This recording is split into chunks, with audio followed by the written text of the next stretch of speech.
Badan Pusat Statistik melaporkan ada tambahan penduduk miskin di Indonesia jika dibandingkan dengan tahun lalu.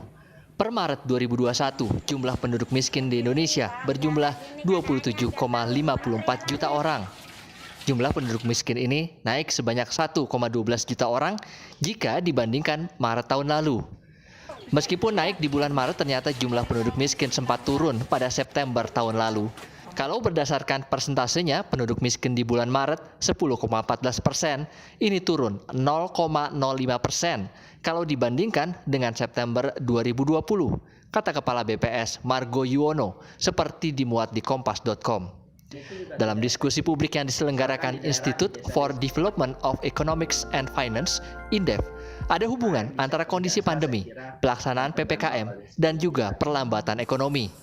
Peneliti INDEF mencatat realisasi belanja daerah masih lambat, sehingga kegiatan ekonomi tidak berjalan maksimal. Masyarakat tidak bisa membelanjakan uang, dan mau tidak mau berdampak pada angka kemiskinan. UMKM di sektor jasa saya kira akan terdampak paling signifikan. Dan begitu juga ekonomi global. Nah, ini yang tidak kita inginkan, paling kanan. PPKM darurat gagal, kita sudah berkorban sangat banyak selama PPKM darurat ini. Angka kasus terus meningkat hingga September, penyaluran vaksin juga gagal, dan aktivitas ekonomi terus melemah hingga banyak pengangguran. Nah, ini yang tidak kita inginkan. Jadi disayangkan lagi uang itu ada tapi tidak sampai ke masyarakat. Dan kemudian ini Bapak Ibu juga bisa lihat betapa realisasi antara alokasi dan real itu juga sangat jomplang perbedaannya. Mulai dari penanganan COVID secara umum, dukungan operasional vaksinasi, hingga ke level pedesaan dan kelurahan, termasuk juga insentif tenaga kesehatan di daerah. Sementara itu, ancaman PHK bagi buruh yang tidak bekerja selama pemberlakuan PPKM darurat juga sudah di depan mata. Jika PPKM darurat diperpanjang, maka beban perusahaan akan semakin besar.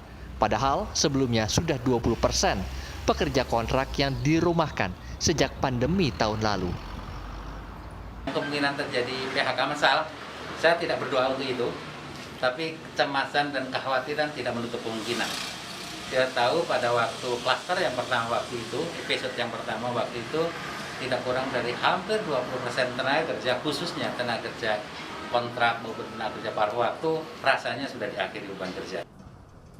Hal serupa juga dikeluhkan oleh Ketua Umum Asosiasi Pengelolaan Pusat Belanja Indonesia (APPBI) yang meminta bantuan pemerintah bagi para pengelola pusat belanja jika nanti PPKM darurat diperpanjang. Kondisi sebelum PPKM darurat sudah cukup memberatkan pengusaha dengan beban operasional yang tinggi. Padahal jumlah kunjungan ke pusat perbelanjaan masih sangat dibatasi. Pemerintah tidak merespon sama sekali, tidak memenuhi permintaan kami. Tetapi kembali lagi, kondisi pusat perbelanjaan tahun lalu sama sekarang berbeda. Tahun lalu masih punya dana cadangan, masih bisa bertahan. Sekarang ini kan tadi saya sudah sampaikan, dana cadangannya sudah terkuras habis selama tahun 2020 yang lalu. Jadi sekarang ini sudah tidak ada dana cadangan. Kita balik lagi, Pak. Peningkatan penduduk miskin memang bisa terjadi karena banyak faktor. Kategori penduduk miskin menurut BPS adalah masyarakat yang pengeluaran per kapitanya di bawah atau kurang dari Rp472.525 per bulan. Tim Liputan Kompas TV.